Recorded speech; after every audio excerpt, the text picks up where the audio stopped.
Hello and welcome to the next video of trigonometry. We have finally completed practice set 6.1 of this chapter, and in this video we're going to start solving practice set 6.2. Okay, so before we actually start solving practice set 6.2, there are two new concepts that we need to know before we actually start solving the sums. Okay, यहाँ पे मैंने steps to build skills लिखे हैं, so please ignore this for now. Okay, यहाँ पे you need not pay attention to this. This we'll see when we start solving the sums. For now, I wanted to concentrate on this particular line. Okay, so assume I'm standing here. Okay, I hope this is coinciding with my eyes. Okay, line.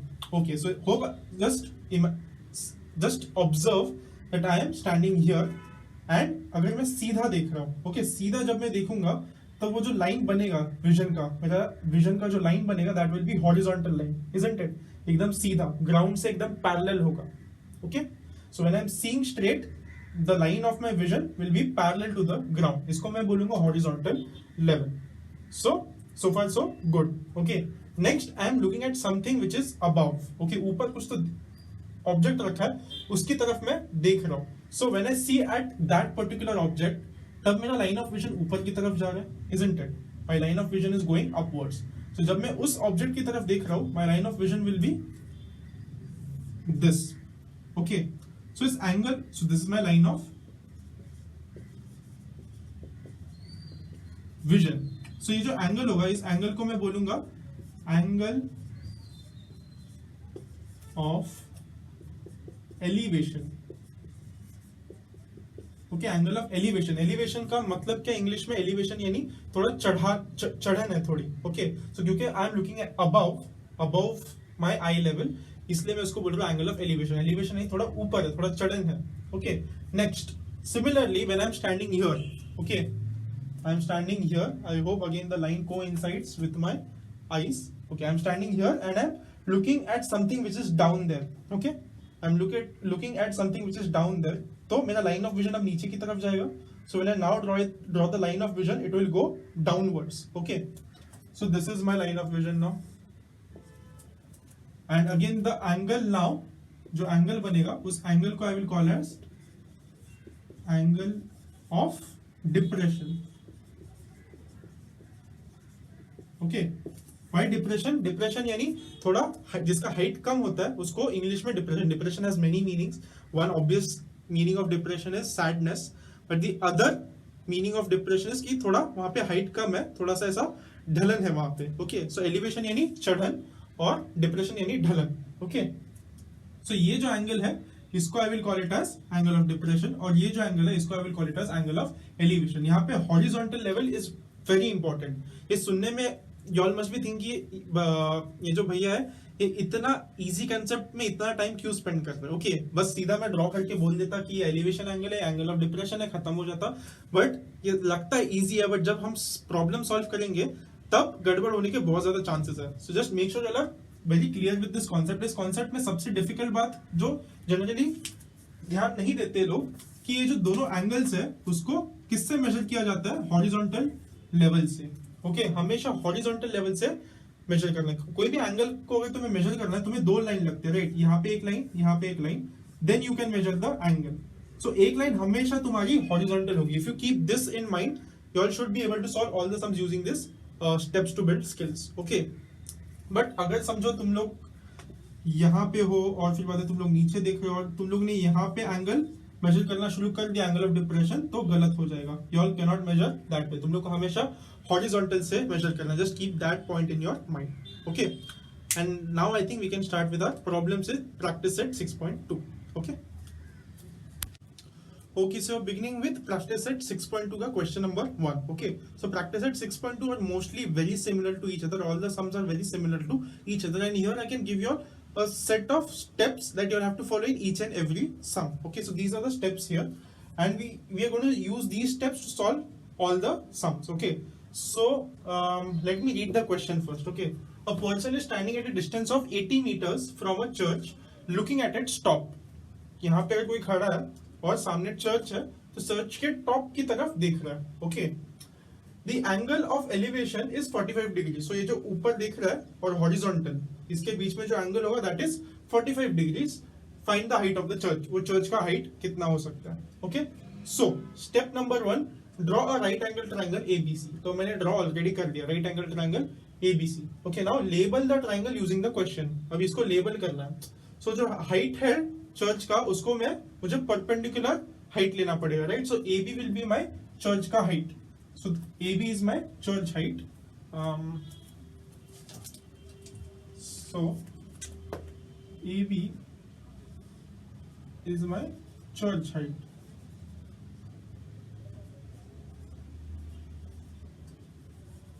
Next, distance of that person from that church कितना दिया है? It is 80 meters.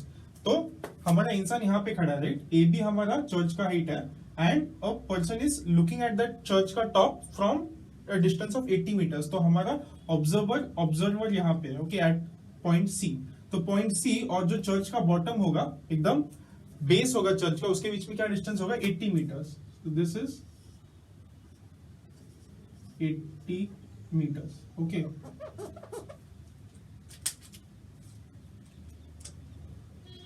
And lastly angle of elevation. Angle of elevation यानी ये जो observer देख रहा है top की तरफ, उसका क्या एंगल बनेगा? हॉरिजॉन्टल के साथ। So BC is our horizontal, okay, ground level.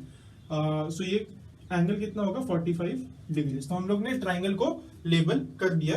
और कैसे लेबल किया? क्वेश्चन को देख के लेबल किया। Okay, we observe the question, read the question, understood the question and उसमें से फिर उस ट्राइंगल को लेबल किया। ये अच्छा, AB हमारा चर्च का हाइट हो सकता है, C हमारा ऑब्जर्वर हो सकता है एंड C क्योंकि एक चर्च के टॉप की तरफ देख रहा है, यानी C A की तरफ देख रहा है, तो angle ACB will be 45 degree. तो लेबल करके हो गया। So the first 2 steps our done. Second, right the assumptions made. Question में तो ट्राइंगल ड्रॉ नहीं किया, क्वेश्चन में एंगल नहीं दिया, क्वेश्चन में BC नहीं दिया, सो ये तुम लोग को पहले लिखना पड़ेगा। Okay, so let us start writing. Let AB represent, if you want to use an easier word, just write B. Okay, let AB be the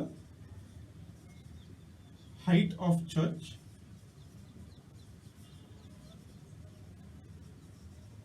and C be the observer. So हम लोग ने बोला AB को church का height मान लेते हैं और C जो है उसको ऑब्जर्वर मान लेते हैं। ओके, सो उससे क्या मिलेगा हम लोग को? उससे 2 चीजें मिलेंगी हम लोग को। First of all, therefore BC will be कितना? 80 centimetres and angle of elevation. So angle of elevation, angle of elevation, again angle of elevation क्यों यूज किया? क्योंकि हम लोग ऊपर की तरफ देख रहे हैं, right. Someone standing at the ground and looking at the top of a church, so ground से लेके top, it's always angle of elevation. Okay, so angle of elevation,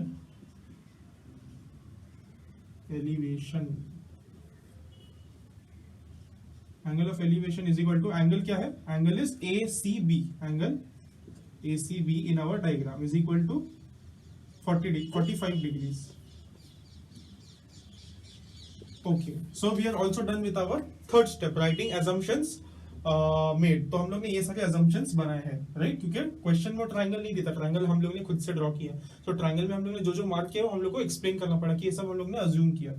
Okay, after that, what is the next step? Use geometry and trigonometry to find unknowns. अब यहाँ पे unknowns के हम लोग क्या find करना है? हम लोग को AB फाइंड आउट करना है। So that also I will write. AB is equal to question mark. Okay, so एक बार AB फाइंड आउट कर लिया तो चर्च का हाइट पता चल जाएगा। सो कुछ ना कुछ ज्योमेट्री यूज करना है, कुछ ना कुछ ट्रिग्नोमेट्री यूज करना है फाइंड आउट करने के लिए। Okay, so I will tell you what geometry to use. Okay, and generally यहाँ पे ज्योमेट्री सिर्फ तभी यूज होगा जब वो थोड़ा कॉम्प्लेक्स और डिफिकल्ट सम होगा।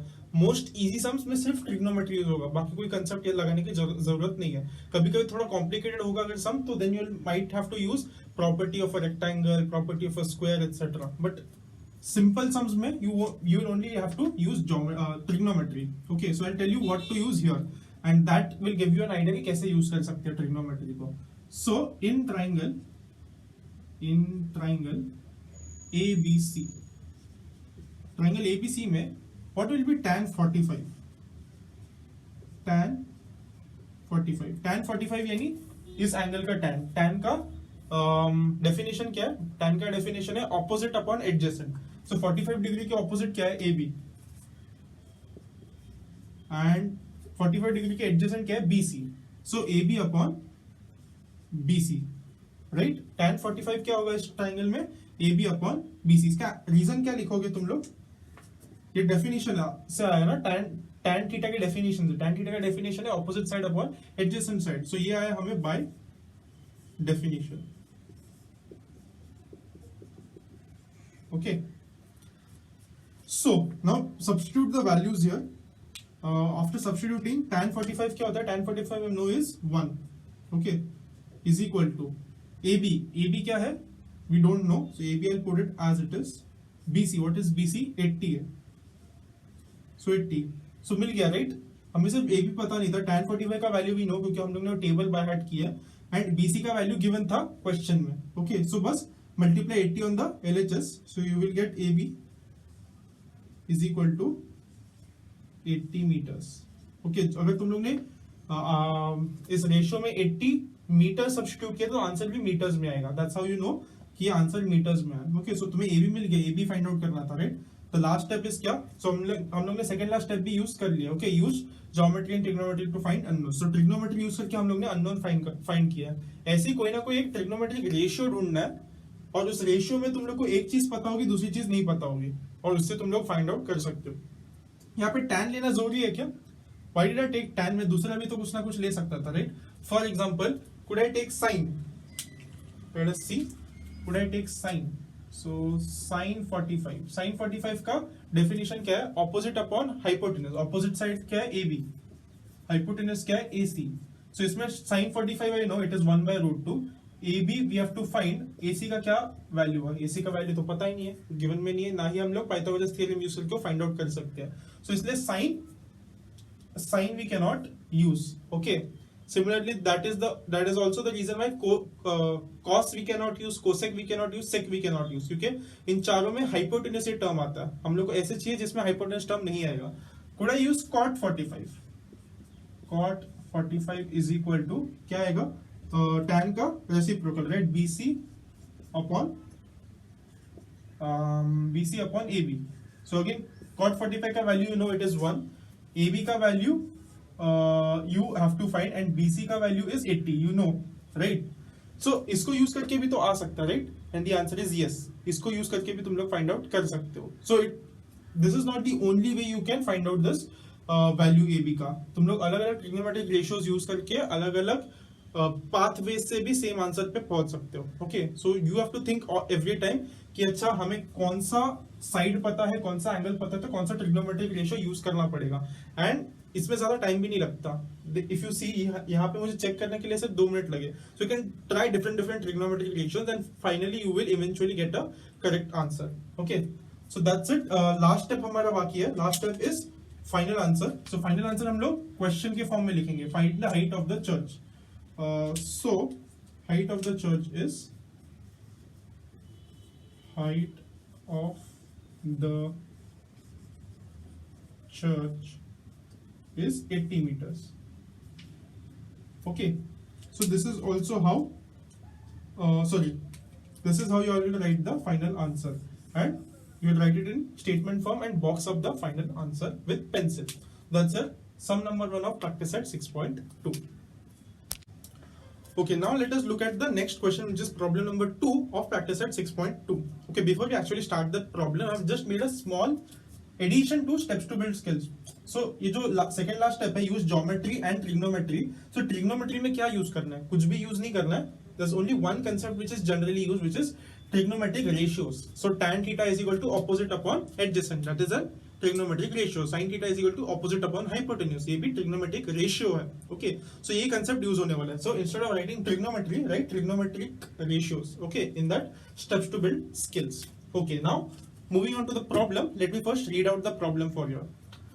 From the top of a lighthouse. What's a lighthouse? So seashore के पास है ना, there will be a लंबा सा एक टावर होता है, और उस टावर के टॉप पे एक लाइट होती है. और वो लाइट क्यों चमक रही है वहां पे? बेसिकली जो कुछ भी सी में से शिप्स आ रहे हैं शोर के पास में, उनको इंडिकेट करने के लिए कि यहाँ पे एक सी शोर है. Okay, so it's for the ships in the oceans coming towards the shore. So that's the concept of lighthouse. So क्या बोल रहे हैं, from the top of the lighthouse, उसके top से एक observer is looking at a ship and makes an angle of depression of 60 degrees. So tower के top से an observer is looking at a ship, okay? And क्योंकि अभी ऊपर से नीचे देख रहे हैं, so it's angle of depression. They're saying this is angle of depression, okay? If the height of the lighthouse is 90 meters, then find out how far is the ship from the lighthouse. अगर वो लोग ने light house का height दे दिया तो कितना दूर होगा उस शिप लाइट हाउस से, ये पूछा. Okay, so let us quickly start using our steps to build skills. First is draw a right angle triangle ABC. So I am drawing that triangle first. So this is A, B and C. Okay, next अभी right angle triangle नहीं, only मैंने make this mark, it is a right angle triangle. Okay, next label the triangle using the question. Okay, label करना है अभी. So from the top of the lighthouse the observer is looking at a ship which makes an angle of depression of 60 degrees. तो अगर समझो ये मेरा triangle है, okay, ये मेरा tower है, और सॉरी ये मेरा लाइट हाउस है, this is the ship, okay, and this is my observer. So angle of depression बोला, right, angle of depression 60 degree. तो मेरा जो 60 डिग्रीज है वो यहाँ पे होगा, right, isn't it? Angle of depression बोला है तो ऐसे होगा, इजंट इट? ये आंसर इज नो, क्योंकि मैंने तुम लोगों को पहले ही बताया था कि जब भी तुम लोग एंगल्स मेजर करते हो, all the angles are measure from the horizontal. So horizontal है क्या ये? एक लाइन तो ये हो गया, okay, but is this horizontal? No, this the vertical line. So vertical line के साथ कभी भी एंगल मेजर नहीं करना है हम लोग को. मेजर किससे करना है? हॉरिजॉन्टल से. तो हॉरिजॉन्टल तो यहाँ पे है, तो यहाँ से तो कैसे मेजर करेंगे, राइट? तो तुम लोग क्या करना पड़ेगा, यहाँ पे एक और पैरेलल लाइन ड्रॉ करना पड़ेगा, विच इज एक और लाइन ड्रॉ करना पड़ेगा which is parallel to the horizontal, okay, and angle of depression, right? So अगर ये मेरा हॉरिजॉन्टल है और वो नीचे देख रहा है, so this angle will be 60 degrees and not this angle. And 95% of the students make this mistake. Okay, the reason this is not the angle of depression is क्योंकि हमेशा angle of depression, angle of elevation you will measure from the horizontal. अगर horizontal नहीं है वहां पे तो एक parallel line draw करो जो horizontal के parallel है, okay, but you all cannot write this as 60 degrees, and this is the right way to show angle of depression. Okay, cool. So let me mark my angle of depression over there in the right angle triangle I have drawn. So मुझे एक और horizontal draw करना पड़ेगा. So let me draw a ray here. Okay, and let me call this point as P. So मेरा angle of depression 60 degrees है, right? So ये angle 60 degree है, okay.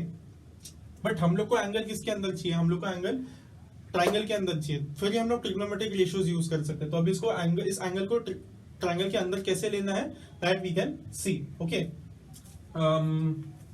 Okay, label कर रहे हैं हम लोग अभी. So height of the lighthouse is also given. So height is this AB, that is 90 metres. Okay, and फिर बाद में क्या पूछा, how far is the ship from the lighthouse. तो अगर AB मेरा लाइट हाउस है और C मेरा शिप है, so I have been asked basically BC find out करने के लिए. Okay, so my first step is done, draw कर दिया मैंने एक right angle triangle. My second step is done, triangle को लेबल भी कर दिया, okay, using information given in the question. Now third step is write the assumptions made. जो assumptions तुम लोग ने किए हैं, write it down here. Okay, so late AB be the height of the lighthouse. Next, let A be the observer. Let A be the observer.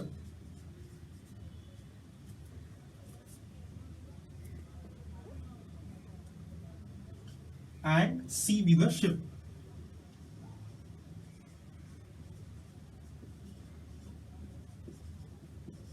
So मेरा ये A B light house है. A में मेरा observer देख रहा है and C की तरफ देख रहा है, तो C is my ship. Next, angle of depression. Okay, so angle of ANGLE, angle of depression is equal to angle, अभी यहाँ पे एंगल सी ए बी नहीं है, एंगल ऑफ डिप्रेशन है angle C A P, okay, इसलिए यहाँ पे ये पॉइंट पी लिया है मैंने, angle C A P is equal to कितना है 60 degrees. And what do we know A B is equal to, A B is equal to 90 metres, और हमें फाइंड आउट क्या करना है बीसी, ओके। सो हमारा थर्ड स्टेप भी हो गया, right the assumptions made. Now next step, use geometry and trigonometry to find unknowns. Okay, जो कुछ भी नहीं, unknown का मतलब क्या है, जो कुछ भी हमें नहीं पता, जिसका वैल्यू नहीं पता, that is called as unknown. तो unknown का वैल्यू फाइंड आउट करना है, ओके। तो अभी यहाँ पे डायरेक्टली ट्रिग्नोमेट्री यूज नहीं कर सकते, तुम लोग को पहले थोड़ा ज्योमेट्री यूज करना पड़ेगा। क्यों? क्योंकि अभी ट्रायंगल के अंदर का कोई एंगल ही नहीं पता हम लोग को, सिर्फ एक राइट एंगल पता है, बट एक दूसरा एंगल भी पता होना चाहिए, तभी हम लोग ट्रिग्नोमेट्री के रेशियोज यूज कर पाएंगे, ओके। सो किसी तरह तुम लोग को अंदर का एक एंगल ढूंढना पड़ेगा। सो अगर ये 60 डिग्रीज है तो अंदर का डिग्री क्या, सॉरी अंदर का जो एंगल है B A C, that will be 30 degrees, right? Why? Because angle P A B is 90 degrees, तो अगर ये 60 है तो ये 30 होगा। That is one way to use geometry. और तुम लोग बोल सकते हो कि ये जो दो लाइंस है ये पैरेलल लाइंस है, और यहाँ पे एक जेड फॉर्म होते हुए दिख रहा है, जब भी there are two parallel lines and there is a Z forming, then ये दो एंगल्स इक्वल होते हैं, इजंट इट? इसको ऑल्टरनेट एंगल्स बोलते हैं, right? So you can also use that concept and say कि अगर ये 60 डिग्री है तो I can see a Z forming, so this will also be 60 degrees, okay. तो दोनों में से कोई भी कंसेप्ट यूज कर सकते हो, okay. That's why I am saying there is no one correct way to solve the sums in trigonometry, बहुत अलग अलग तरीके भी हो सकते हैं, okay. So I am going to use the alternate angles वाला method, you can use the other method also, बस तुम लोग का रेशियो थोड़ा चेंज हो जाएगा, but the answer will remain same, okay. So I will write, सबसे पहले मुझे लिखना पड़ेगा कि AP is parallel to BC, so I'll write AP is parallel to BC and transversal क्या है, AC transversal है, and AC is the transversal। ये सब क्यों लिख रहे हैं हम लोग? क्योंकि हम लोग को अल्टरनेट एंगल थ्योरम यूज करना है, ओके। सो ये मेरा हो गया, therefore measure angle BCA, okay, ये वाला angle, measure angle BCA is equal to measure angle CAP, measure angle CAP is equal to, ये दोनों कितने होंगे 60 डिग्री, और इसका रीजन क्या लिखूंगा मैं, alternate angle theorem, okay. alternate angle theorem, again do not use this short form in your notebooks, angle को मैंने symbol form में लिखा है, write the complete word angle, okay। the reason I am writing in short form is because मुझे board पे ज्यादा जगह नहीं मिल रही है, okay। so make sure you are not writing short forms in your notebook, अभी से आदत लगाओ, जो कुछ भी reasons लिख रहे हो तुम ज्योमेट्री में फुल फॉर्म में लिख रहे हो, okay। so मुझे ये अभी एंगल 60 मिल गया, now I can go into the triangle, okay। so हमने ज्योमेट्री यूज कर लिया, okay. So this part was geometry, now I have to use trigonometry. Trigonometry में क्या यूज करूंगा, in triangle ABC, okay, in triangle ABC। अभी again कौन सा trigonometric ratios लेना है, इसके लिए एक और ट्रिक क्या है, तुम्हें क्या चाहिए BC, तो BC लिख दो, आई एम राइटिंग BC। तुम्हें क्या पता है AB, तो AB लिख दो, सो डिवाइड बाय AB लिख दिया। अब चेक करो कि ये कौन सा ट्रिग्नोमेट्रिक रेशियो बन सकता है। तुम्हारा एंगल क्या है, angle is 60, so is equal to 60 degree लिख दिया मैंने। सो ये तुम्हारा थीटा है, एंगल इज 60 डिग्री। 60 डिग्री के रिस्पेक्ट में BC क्या है, बाजू वाला है, राइट, यानी ये एडजेसेंट साइड है, सो यहाँ पे मैंने एडजेसेंट लिख दिया। एंड AB क्या है, 60 डिग्री के रिस्पेक्ट में AB 60 के ऑपोजिट है, तो ये ऑपोजिट हो गया, okay. So adjacent upon opposite, what is adjacent upon opposite, adjacent upon opposite is cot, so I will write here as cot 60, और फिर बाद में इसको मैं इरेज कर सकता हूं, ओके। ये एक ट्रिक तुम लोग यूज कर सकते हो टू फाइंड कौन सा ट्रिग्नोमेट्रिक रेशियो लेना है। क्या करोगे, सबसे पहले यू विल राइट क्या पूछा है, नेक्स्ट डिवाइड बाय जो तुम लोग को पता है वैल्यू, ओके। एंड फिर बाद में थीटा का वैल्यू लिख दो, यहाँ पे थीटा अपना 60 था, जो ट्राइंगल के अंदर एंगल है। और फिर देखो जो दो साइड्स तुम लोग ने लिखे हैं BC AB, वो ऑपोजिट साइड है, एडजेसेंट साइड है, हाइपोटेन्यूस साइड है, तो उससे तुम लोग को पता चल जाए कौन सा रेशियो बन रहा है। तो फिर बाद में लास्ट में एक बार चेक कर लेना कॉट 60, कॉट का डेफिनेशन क्या है, adjacent upon opposite, adjacent side है क्या BC, यस 60 का एडजेसेंट है BC, and AB is opposite side है क्या 60 के, यस ऑपोजिट साइड है, तो एडजेसेंट अपॉन ऑपोजिट मुझे मिल रहा है। Okay now solve this. उसके लिए कॉट 60 पता होना चाहिए, कॉट 60 के लिए साइन 60 और कॉस 60 पता होना चाहिए। Okay so let me do a small rough calculation. Cot क्या होता है, cot is cos upon sine, cos 60 upon sin 60 will be cot 60, sin 60 मुझे पता है, sin 60 is √3/2 and what is cos 60, it is half, so 2 cut हो जाएगा तो 1/√3 मुझे मिल जाएगा, so इसका वैल्यू है 1/√3। Okay I have done this small rough calculation, मुझे याद नहीं है cot 60 का वैल्यू क्या है, मैं हमेशा से बैक कैलकुलेट करता हूँ, वो जो टेबल बना है ना बड़ा सा उसको याद करके ऐसे याद किया मैंने। Okay so 1/√3 is equal to BC क्या है हमें फाइंड आउट करना है, एंड AB क्या है 90 meters, so this is what I've got after substituting again, so this you all can do it in your rough column or rough page in your answer sheet। Again इसका तुम्हें reason लिखना है। Okay इसका reason होगा by definition, again in your notebook write in full form, by definition इसका reason है। Now 90 को उस तरफ लेके जाओ, so what will you get, you will gate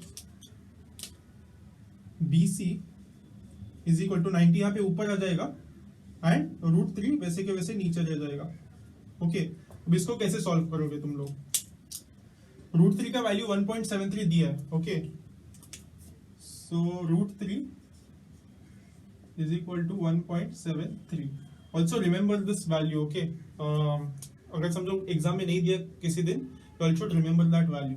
okay so √3 1.73 से डिवाइड करना पड़ेगा, 1.3 से डिवाइड करना अच्छा है या 1.3 से मल्टीप्लाई करना अच्छा है, कौन सा ज्यादा इजी है, मल्टीप्लिकेशन इज इजी राइट, तो किसी तरह इस √3 को न्यूमरेटर में लेके आना है, वो कैसे लेके आएंगे, वी कैन राशनलाइज, कैसे राशनलाइज करेंगे, √3 से मल्टीप्लाई डिवाइड कर दो, मल्टीप्लाई बाय √3 डिवाइड बाय √3, ऐसा कर सकते हैं, अलाउड है क्या, ये आंसर इज यस, क्योंकि √3/√3 1 आ जाएगा, 1 से मल्टीप्लाई किया तो वैल्यू चेंज नहीं होता, सो दिस इज अलाउड, सो अभी इसको मल्टीप्लाई कर दे तो ऊपर क्या आ जाएगा, BC is equal to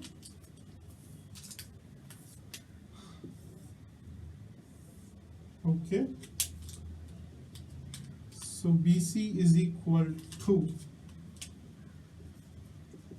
90 √3 divide by √3 into √3 the whole square, तो स्क्वायर और स्क्वायर रूट एक दूसरे को कैंसिल करके यहाँ पे सिर्फ 3 बच जाएगा। Is this is something cancelling here, the answer is yes, 3 1 जा 3, 3 3 जा 9 एंड 0 वैसे का वैसा, तो तुम्हारा BC क्या आ रहा है, BC इज कमिंग एज 30, √3 को आई एम राइटिंग एज 1.73, सो बस 3 से मल्टीप्लाई कर दो और एक पॉइंट को आगे बढ़ा दो, सो 3 3 जा 9, 3 7 जा 21, 3 1 जा 3 4 5। ओके और पॉइंट कहाँ पे आना चाहिए था, यहाँ पे आना चाहिए था, बट यहाँ पे एक 0 है। Okay actually let me right this, 5.19 into 10, 3 से मल्टीप्लाई किया राइट, 10 को वैसे के वैसे लिख दिया, अब ये 10 की वजह से एक पॉइंट आगे चला जाएगा, so this will be 51.9 metres. अब यहाँ पे मीटर्स क्यों आ गया, कि यहाँ पे हम लोग ने 90 मीटर सब्स्टिट्यूट किया था, तो 90 मीटर्स में सब्स्टिट्यूट किया तो आंसर भी मीटर्स में आएगा, so answer is our 51.9 metres. Okay answer हमारा खत्म हो गया, ये आंसर इज नो। ये पार्ट हमारा था ज्योमेट्री, ये पार्ट हमारा था ट्रिग्नोमेट्री, लास्ट क्या है फाइनल आंसर, फाइनल आंसर कभी भूलना नहीं। Okay so final answer is how far is the ship from the light house, the ship is at a distance of 51.9 meters from the lighthouse. Okay, and box up the final answer. So this question was asked in one of your board exams. Okay, let me check. March 14, so 2014 में जो exam हुआ था board exam का geometry का, उसमें question आ गया था, and I am definitely telling you at least 50-60% students must have made this mistake. ये जो 60 डिग्री है उसको अंदर ले लिया होगा, बट वो अंदर नहीं लेना, हमेशा remember in these kinds of sum always your angle should be measured from horizontal. So अगर तुम नीचे देख रहे हो तो यहाँ पे हॉरिजॉन्टल है, तुम नीचे देख रहे हो तो ये एंगल को मेजर करना है. If you looking at angle of elevation, अगर तुम ऊपर देख रहे हो तो यहाँ पे तुम्हारा हॉरिजॉन्टल है और तुम इस एंगल को मेजर कर रहे हो, right. So always remember that कौन सा एंगल तुमने एंगल ऑफ डिप्रेशन ले रहे हो, कौन सा एंगल तुमने एंगल ऑफ एलिवेशन ले रहे हो. And then rest of the sum is very easy. तुम लोग के पास स्टेप्स भी है, इन स्टेप्स को फॉलो करो and it should be very easy. Okay, so that's it. We'll stop here. We have done with first sum and second sum. You all can also try question number 6. Okay, question number 6 I am giving as homework. Okay, is that question number 6?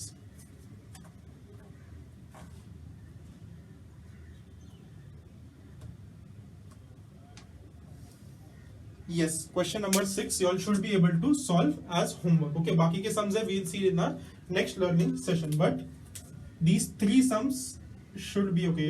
क्या बन गया ये, मैं star बनाने वाला था. Okay, but these 3 sums should be in your notebook at the end of this learning session. Okay, first sum, second sum and sixth sum. So that's it for this learning session and I hope to see you all in the next video. Till then, bye and peace.